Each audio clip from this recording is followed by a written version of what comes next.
మరి ముఖ్యంగా కాంగ్రెస్ పార్టీ తన మేనిఫెస్టోలో పెట్టినట్టుగా కామారెడ్డి డిక్లరేషన్లో 42% రిజర్వేషన్ ఇస్తా అనేటువంటి ఒక మాట చెప్పడం జరిగింది. ఆ మాట మమ్మల్ని అందరిని ఆకర్షించింది అధ్యక్ష. 42% రిజర్వేషన్ కులగణన అనేటువంటి మాట మాలాంటి వాళ్ళని ఆకర్షించి కాంగ్రెస్ పార్టీలోకి చేరడం జరిగింది అధ్యక్ష. గౌరవ మంత్రి గారు చెప్పినట్టుగా 42% తీసుకోవడానికి దానికోసం రాష్ట్ర ప్రభుత్వంతో కలిసి పోరాడడానికి మేము సిద్ధంగా ఉన్నాం అధ్యక్ష. కానీ మా ఆవేదన తాత్కాలికమైంది కాదు అధ్యక్ష. ఇది ఎందుకు చెప్తా ఉన్నంటే అధ్యక్ష, ఇప్పుడు మంత్రి గారే చెప్పారు 150 ఇండ్లకు ఒక క్లస్టర్గా డివిజన్ చేసి మనం రాష్ట్రంలో సర్వే చేసినామని చెప్పి చెప్తా ఉన్నాం అధ్యక్ష. ఎస్, మంత్రి గారు చెప్పిన మాటే ముఖ్యమంత్రి గారు కూడా చెప్పిండు అధ్యక్ష. 94,643 క్లస్టర్లుగా విభజించినామని చెప్పిండు అధ్యక్ష. ఈ 150 ఇంటూ 94,643 కొడితే 1,41,000 ఇండ్లు వస్తున్నాయి. 1,41,00,000 ఏది 1,41,00,000 ఇండ్లు వస్తున్నాయి అధ్యక్ష. మరి మేబీ కావచ్చు, నేను కాదంటలేను.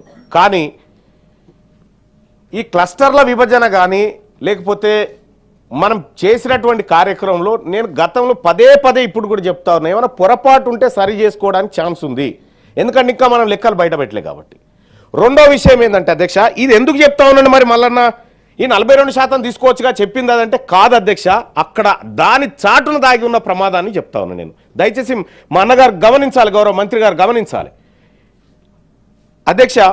42% మాకు ఇస్తాన్న మాటకు కట్టుబడి ఉన్నందుకు కాంగ్రెస్ పార్టీకి ఆ పార్టీ అధినాయకత్వానికి మేము కృతజ్ఞతతో ఉన్నాం అధ్యక్ష. బీసీలం ఇప్పటికి కూడా ఉంటాం. కానీ ఇక్కడ ఈడబ్ల్యూఎస్ కోటా అధ్యక్ష, గౌరవ జీవన్ రెడ్డి గారు ఒకానొక సందర్భంలో మేము 10% లేమయ్యా, మాకు 10% ఎందుకు ఇస్తున్నారయ్యా ఈడబ్ల్యూఎస్ అని చెప్పి జీవన్ రెడ్డి గారు చెప్పినటువంటి మాట అధ్యక్ష. ఇక్కడ అనూహ్యంగా అప్పర్ కాస్ట్ జనాభా పెంచి చూపించడం ద్వారా ఈడబ్ల్యూఎస్ కోటా 10కు 10 అమలు చేసుకోవడానికి ఇది ఉపయోగపడుతుంది అధ్యక్ష. మరి ఈ 56% చూపిస్తే వాస్తవానికి నా అంచనా ప్రకారం ప్రభుత్వ లెక్కల ప్రకారమే ఎక్కువ ఉంది. అయినా కూడా ఓకే, పర్వాలేదు అధ్యక్ష. కానీ ఈడబ్ల్యూఎస్ కోటా ఇది నిన్ననే గ్రూప్ 1 రిజల్ట్స్ వచ్చినాయి, గ్రూప్ 2 మెరిట్ లిస్ట్ వేసినాం. వాళ్లకు దక్కాల్సిన వాటా కంటే అధిక మొత్తంలో దక్కుతా ఉంది. ఎందుకు దక్కుతుంది? ఇక్కడ నీ జనాభా తక్కువ చూపించి వాళ్ళది ఎక్కువ చూపించడం వల్ల ఆ 10% ఇంప్లిమెంట్ అవుతుంది. లేకపోతే కోర్టులో ఆ 10%ను ఉంచవు. మరి ఈ వర్గాలకు దక్కాల్సినటువంటి ఉద్యోగాల దగ్గర, ఈ వర్గాలకు దక్కాల్సినటువంటి అవకాశాల దగ్గర ఈడబ్ల్యూఎస్ ఎఫెక్టివ్గా వర్క్ చేస్తూ ఉంది. దాన్ని రక్షించేటువంటి కార్యక్రమాలు జరుగుతూ ఉన్నాయి. ఓకే చెప్తా. ఓకే, ఆ డాటాకు నోటిఫికేషన్కు ఇప్పుడు సంబంధం లేదని చెప్తా ఉన్నారు అధ్యక్ష. మంచిది అధ్యక్ష. నేను జరగబోయేది ఇప్పుడు ఈ రోజు జరిగిన అంశం గురించి కాదు అధ్యక్ష, భవిష్యత్తులో జరగబోతున్నటువంటి దాని గురించి చెప్తా ఉన్నా నేను. భవిష్యత్తులో జరగబోయేటువంటి ప్రమాదం గురించి మనమంతా ఇక్కడ ఉన్నటువంటి నాయకులం, గౌరవ మంత్రి గారు, మేమంతా బలహీన వర్గాల నుంచి బీసీ నాయకత్వం నుంచి వచ్చినటువంటి వాళ్ళం. మేమంతా మా వర్గాలకు అన్యాయం జరుగుతుంటే గౌరవ అధ్యక్ష మీరు కూడా ఇదే వర్గాల నుంచి వచ్చినారు. ఈ వర్గాలకు ఫ్యూచర్లో జరిగేటువంటి ప్రమాదాన్ని పసిగట్టి లెక్కలు పక్కాగా ఉండాలని చెప్తా ఉన్నా నేను. ఇవాళ నేను 42%కు వ్యతిరేకంగా లేను.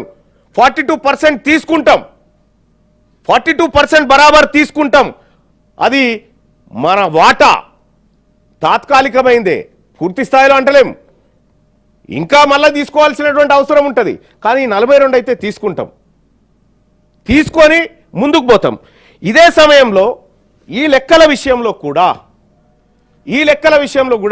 ఇదే పుస్తకంలో ఒక 10 సార్లు నిరూపించేంత డాటా ఉంది దీంట్లోనే.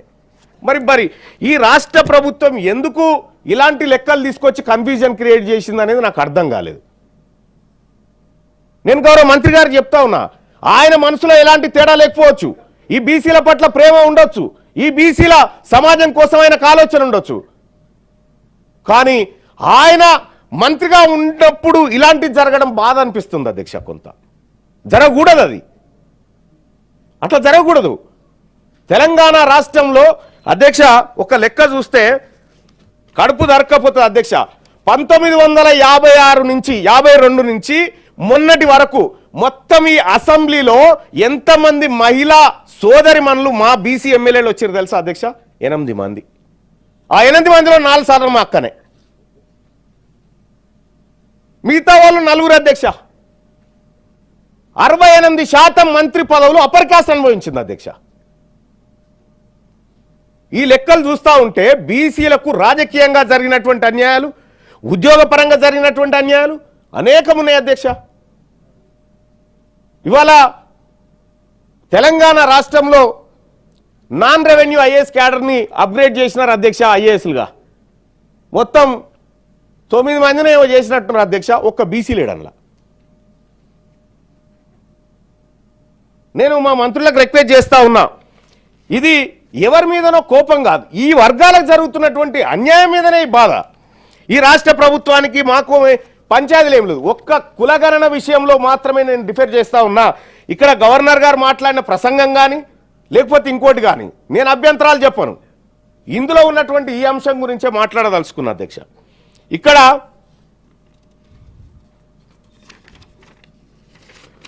అధ్యక్ష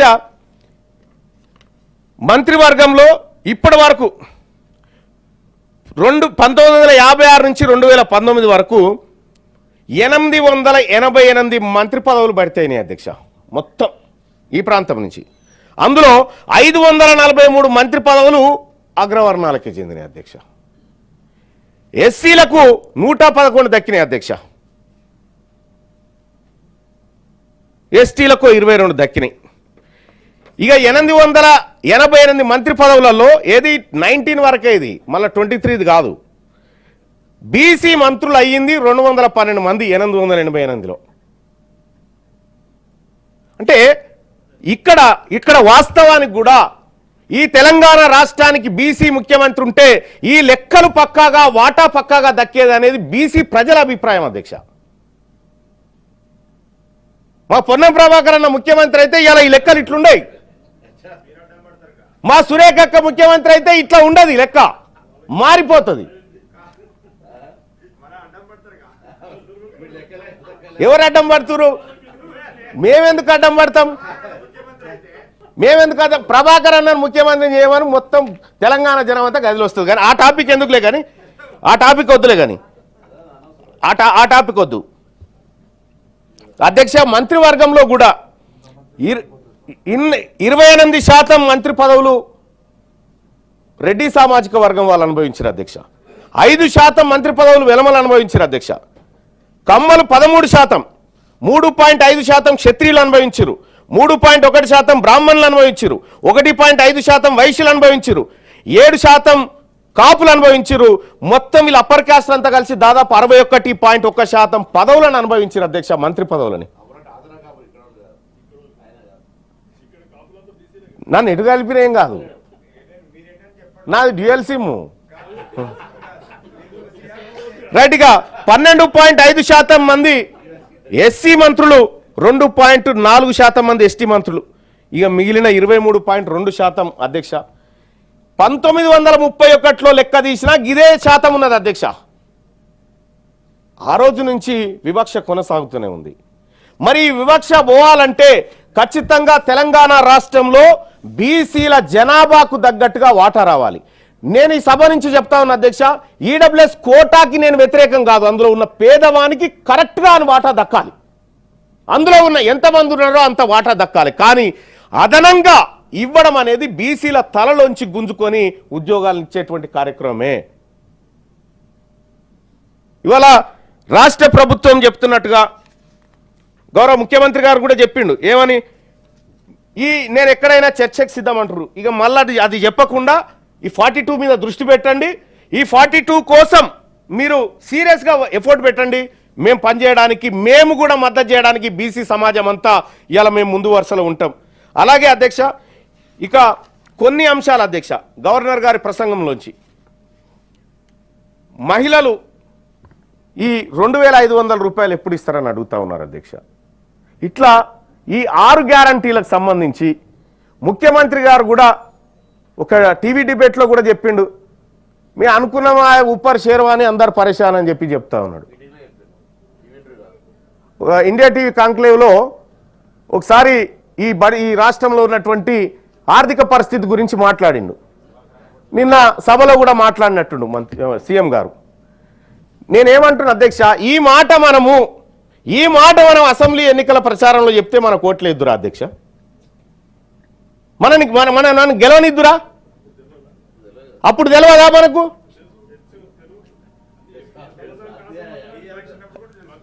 నేనేమంటున్నా అధ్యక్ష, ప్రజలు ఆశపడతారు అధ్యక్ష. పెడతా అంటే తీసుకుంటారు, కొడతా అంటే భయపడతారు అధ్యక్ష. ప్రజలకు మనం ప్రజలకు ఆశ పెట్టి మీకు అన్నీ చేస్తామనేటువంటి ఆశ పెట్టి తీరా ఇవాళ మా దగ్గర ఏమీ లేదు, ఊపర్ షేర్వాని అందరు పరేషాన్ అంటే ఓట్లేసిన ప్రజలు ఎటు పోవాలి అధ్యక్ష? 14 నెలలు గడిచిపోయింది, ఒక టైం ఫ్రేమ్ అనేది ఉండాలిగా అధ్యక్ష. ఈ బడ్జెట్ అయిపోయింది, మళ్ళీ కొత్త బడ్జెట్ వచ్చింది. ఈసారైనా గౌరవ మంత్రి గారు చెప్తాను, పోయినసారి 9000 కోట్లు ఏదో బీసీల బడ్జెట్ అని పెట్టి ఎంతవరకు ఖర్చు పెట్టారో తెలియదు. కానీ ఇప్పుడు చెప్తా ఉన్నా, మనం కాంగ్రెస్ పార్టీ మేనిఫెస్టోలో పెట్టుకున్నాం, బీసీల కోసం ప్రతి ఏడాది బడ్జెట్లో 20,000 కోట్లు పెడతామని చెప్పుకున్నాం. ఇందులో ఈసారి 20,000 కోట్లు సాధించమని చెప్పి మంత్రి గారిని రిక్వెస్ట్ చేస్తా ఉన్నా. అలాగే కామారెడ్డి డిక్లరేషన్ గురించి అధ్యక్ష, కామారెడ్డిలో బీసీ డిక్లరేషన్ పెట్టడం జరిగింది. ఆ బీసీ డిక్లరేషన్లో అధ్యక్ష బీసీలకు అనేకమైనటువంటి వరాలు ప్రకటించారు. 42% రిజర్వేషన్, ఇందులో కాంట్రాక్టులలో బీసీ కాంట్రాక్టర్లకు ఇస్తా అని చెప్పారు అధ్యక్ష. మరి ఇప్పుడు జరుగుతున్నటువంటి టెండర్లలో బీసీ కాంట్రాక్టర్లు ఈ ప్రభుత్వానికి ఎందుకు కనిపిస్తలేరు? లేరా? ఉన్నారా? ఇక సప్లాన్ పెడతామని చెప్పారు అధ్యక్ష. మహాత్మా జ్యోతిబా పూలే బీసీ సప్లాన్ తీసుకొస్తామని చెప్పారు. సప్లాన్ కాదు, కేటాయించిన నిధులే ఖర్చు పెట్టినట్టు కనిపించట్లేదు అధ్యక్ష.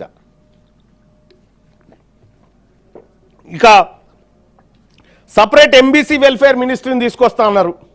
సరే, ఎంబీసీ అయినా బీసీ అయినా మా అన్ననే కాబట్టి మాకే ఇబ్బంది లేదు. ఇదే కామారెడ్డి డిక్లరేషన్లో అధ్యక్ష ప్రతి మండలంలో బీసీ గురుకుల పాఠశాల పెడతామని చెప్పారు. అదెటు పోయిందో? ఎలక్షన్లు ఏది సొసైటీలకు ఎలక్షన్లు కండక్ట్ చేసి 10 లక్షల రూపాయలు ప్రతి సొసైటీకి ఇస్తామని ప్రభుత్వం చెప్పింది అధ్యక్ష. అలాగే ముదిరాజులను బీసీ డి నుంచి బీసీ ఏకు తీసుకొస్తామని ఈ మేనిఫెస్టోలో పెట్టినటువంటి అంశాలు అధ్యక్ష. యాదవులకు, కుర్మలకు, గౌడ్లకు, మున్నూరు కాపులకు ఇట్లా అన్ని ఏర్పాటు చేసి వాళ్ళందరికీ ఆర్థిక స్వావలంబన తీసుకొస్తాం, వాళ్ళ యువతకు లోన్లు ఇప్పిస్తామని చెప్పి ఇందులో చెప్పడం జరిగింది అధ్యక్ష. పద్మశాలిలకైతే మెగా పవర్ లూమ్ క్లస్టర్లు జగిత్యాల, నారాయణపేటలో, భువనగిరిలో ఏర్పాటు చేస్తామని చెప్పినాం. జనగామ జిల్లాకు సర్దార్ సర్వాయి పాపన్న పేరు పెట్టుకుంటామని చెప్పినాం. ఈ సర్దార్ సర్వాయి పాపన్న పేరు పెట్టడానికి, సర్వే సరిగా చేయడానికి ఖర్చు గదే అధ్యక్ష. కొత్తగా బడ్జెట్లు కేటాయించాల్సింది ఏమీ లేదు దాంట్లో. ఇక విశ్వకర్మలకైతే టూల్ కిట్లు ఇస్తామని చెప్పినాం. ఇవన్నీ బీసీ ప్రజలకు మనం హామీలు ఇచ్చి తీరా మన దగ్గర లేవు, మనది ఊపర్ షేర్వాని అందరు పరేషాన్ అని చేతులు లేవడితే బీసీ ప్రజలు ఏమైనా పిచ్చోళ్ళా? ఇవాళ ప్రాజెక్టులకు అంచనాలు పెంచుకోవడానికి డబ్బులుంటాయి, ప్రాజెక్టులు కట్టుకోవడానికి అంచనాలు పెంచుకోవడానికి డబ్బులు ఉంటాయి. కానీ బీసీల దగ్గరకు వచ్చేసరికి ఇవన్నీ చేయడానికి ఊపర్ షేర్వాని అందరు పరేషాన్ అంటే ఎట్లా? గవర్నర్ గారి ప్రసంగంలో చాలా ఎవరు రెడీ చేసిరో డాక్యుమెంట్ చాలా తెలివిగా రెడీ చేసిరు, ఎవ్వరికి దొరకకుండా చిక్కకుండా మంచిగా రాసుకొచ్చిరు ఇలా. కానీ రేపు పొద్దున పెట్టేటువంటి బడ్జెట్లో కూడా గౌరవనీయులు మంత్రివర్యులు మా అక్కకు చెప్తా ఉన్నా, అక్క బీసీ మహిళలకు కూడా మహిళా కోటాలో వాటా దక్కాలే. ఇవాళ మన లెక్కలేందో తెలుస్తా ఉన్నటువంటి సందర్భంలో ఈ అంశంలో తెలంగాణ రాష్ట్ర అసెంబ్లీ తీర్మానం చేసి పంపాలి. 33% రిజర్వేషన్ మహిళలకు ఇస్తున్నప్పుడు అందులో ఎస్సీ మహిళకు ఎస్టీ మహిళకు ఉంది కానీ బీసీ మహిళకు లేదు. బీసీ మహిళకు కూడా 33% రిజర్వేషన్లో పక్కా వాటా రావాలని చెప్పి ఈ సభలు తీర్మానం చేయాలని చెప్పి చెప్తా ఉన్నా. అధ్యక్ష, ఒకటైతే ఫైనల్ కంక్లూజన్ అధ్యక్ష, సమగ్ర కుటుంబ సర్వే, కుల సర్వే మా బీసీ వర్గాలను మెప్పించలేకపోయింది. మా ముందున్నటువంటి 42% అనేటువంటి రిజర్వేషన్ అంశం ఇంకా సజీవంగా ఉంది కాబట్టి దానికోసమైనా 42% రిజర్వేషన్ ఇంప్లిమెంట్ చేయించడం కోసమైనా రాష్ట్ర ముఖ్యమంత్రి గారు చొరవ తీసుకోవాలి. మళ్ళా అక్కడికి పోయి ఊపర్ షేర్వాణి అందరి పరిశాన్ అనకుండా తగు జాగ్రత్తలు తీసుకొని ఈ ప్రజలకు మరి ముఖ్యంగా బీసీ వర్గాలకు రాష్ట్ర ప్రభుత్వం ఇచ్చిన ప్రతి మాట నిలబెట్టుకోవాలని తమ ద్వారా తెలియజేస్తా ఉన్నా అధ్యక్ష. అలాగే ఈ ప్రభుత్వం 42% రిజర్వేషన్ అమలు చేయించేటువంటి కార్యక్రమంలో భాగంగా బీసీ వర్గాలుగా మేమందరం ఈ రాష్ట్ర ప్రభుత్వానికి అండగా ఉంటాం. మేమంతా ఈ రాష్ట్ర ప్రభుత్వానికి ఎక్కడ అవసరం పడ్డా మేమంతా తోడ్బాటును అందిస్తాం.